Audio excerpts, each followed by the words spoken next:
আমাদের সিএসএস সেকশনে আমরা একটা HTML লেআউট বানাইছিলাম এরকম একটা।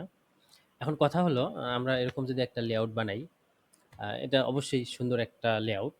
এরকম সুন্দর একটা লেআউট যদি আমরা আমাদের বন্ধু-বান্ধব বা এমন কাউকে দেখাইতে চাই যে আমার খুব কাছে নাই, যে আমার পিসিতে এসে বসে দেখতে পারবে না, দূরে দূরে থাকে। এরকম কাউকে যদি আমরা এটা দেখাইতে চাই এই লেআউটটা, তাহলে আমাদের অবশ্যই এটা ওয়েবসাইটে হোস্ট করতে হবে। একটা লিঙ্ক তৈরি করতে হবে এবং সেই লিঙ্কটা আমি আমার ফ্রেন্ডদের সাথে শেয়ার করব। তো এর জন্য আমাদের এই লেআউটটা বা এই আমাদের ফাইলগুলা, আমাদের যে এইচটিএমএল ফাইলগুলো আছে, এই ফাইলগুলা আমাদের কোনো একটা ওয়েবসাইটে হোস্ট করতে হবে। তো আমরা ফার্স্ট একটা বেসিক একটা হোস্ট নিয়ে শুরু করি। হোস্টিংয়ের জন্য আমরা আরও ভিডিও দেখব। তো আমরা একবারে বেসিক একটা হোস্টিং দেখি। এর জন্য আমরা W3 স্কুলসে এসে এই সার্ভিসেসে যদি আসি, আমরা ক্রিয়েট এ ওয়েবসাইট, এখানে যদি আমরা যাই, গেট স্টার্টেড ফর ফ্রি, এখানে আমরা ফ্রি কিছু একটা করার চেষ্টা করতেছি। এখানে আমাদের সাইন আপ করতে বলতেছে। কন্টিনিউ উইথ জিমেল, আমাদের জিমেল অ্যাকাউন্ট দিয়ে আমরা সাইন আপ করি। আমি যদি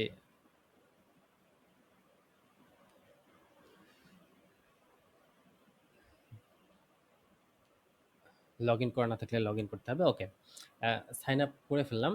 সাইন আপ করার পর এখানে আমাকে বলবে ক্রিয়েট স্পেস।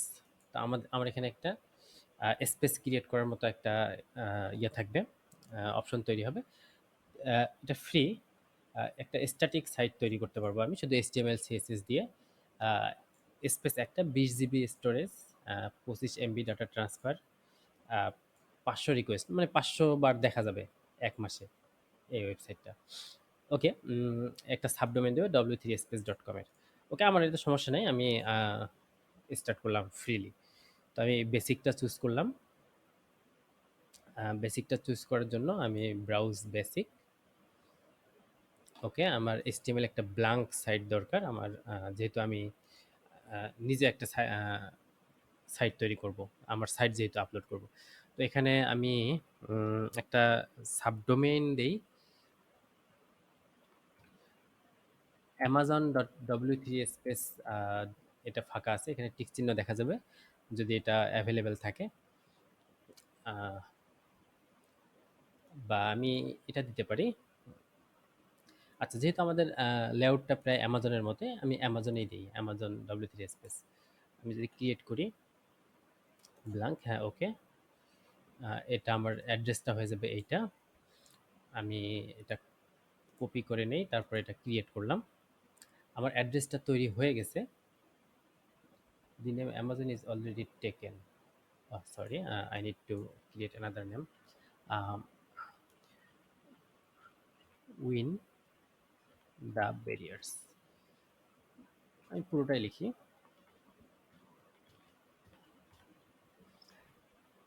আমি যদি এই নামে একটা ক্রিয়েট করি,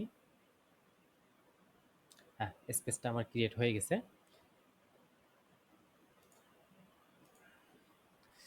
আমি যদি এই লিঙ্ক এখানে ক্লিক করি, তাহলে আমি দেখব যে এই উইন দ্য ব্যারিয়ার্স নামে আমি একটা ব্ল্যাঙ্ক স্পেস পাইলাম, যেখানে তারা একটা জাস্ট একটা টেক্সট অ্যাড করে রাখছে।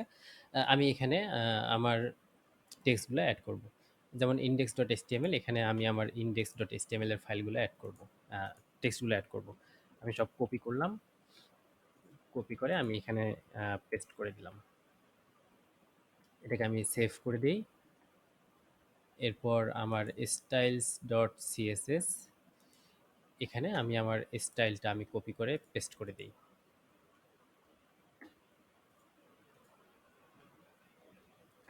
এটা আমি সেভ করে দিলাম। আমরা একটা ফোল্ডার আছে, ইমেজ ফোল্ডার, আমি এখানে একটা নিউ ফোল্ডার ক্রিয়েট করি। আমার ফোল্ডারের নাম ইমেজেস। আমি ফোল্ডারটা ক্রিয়েট করলাম। আচ্ছা, এটা আউটপুট দেখা গেছে, কিন্তু আউটপুটে আমাদের স্টাইল শিটও পাইনি, আবার ইমেজটাও পাইনি। কেন পাইনি আমরা এটা দেখতেছি, তার আগে আমরা ইমেজগুলো অ্যাড করে নিই। এখানে new file, no, new file না, আমরা এখানে আপলোড করব এই ফাইলের ভিতরে। More upload. আচ্ছা, আমাদের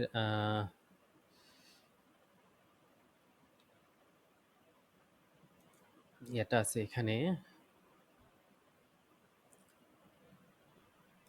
সিএসএস বেসিক্স লেআউট ইমেজেস। আমাদের এখানে ইমেজগুলো আমরা সব আপলোড করে দিই। ইমেজগুলো আপলোড হচ্ছে, আমরা ততক্ষণে আমরা একটু দেখি যে সিএসএসটা কেন পাইনি। ও, পেয়েছে। আচ্ছা, ব্যানারটা ইমেজটা এখনো আপলোড হয়নি, আমরা রিলোড দিলে হয়তো পেয়ে যাবে। হ্যাঁ, আমাদের এটা এটা হলো আমাদের একবারে সিম্পল লেআউট। আমরা যদি এটা প্রিভিউ, এটা প্রিভিউ না করে আমরা যদি শেয়ার করি, ইউআরএল কপিড, আমরা যদি ইউআরএলটা এখানে পেস্ট করে দিই, ইউআরএলটা আমরা একটু নেই, ইউআরএলটা আমরা কই পাবো,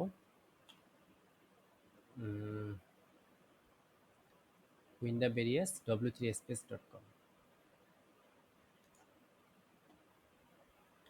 ইয়া, উইন্ডাবেরিয়াস w3space.com। আমাদের প্রিভিউটা আমরা চাই না, ইন্ডেক্স স্কেল দরকার নেই।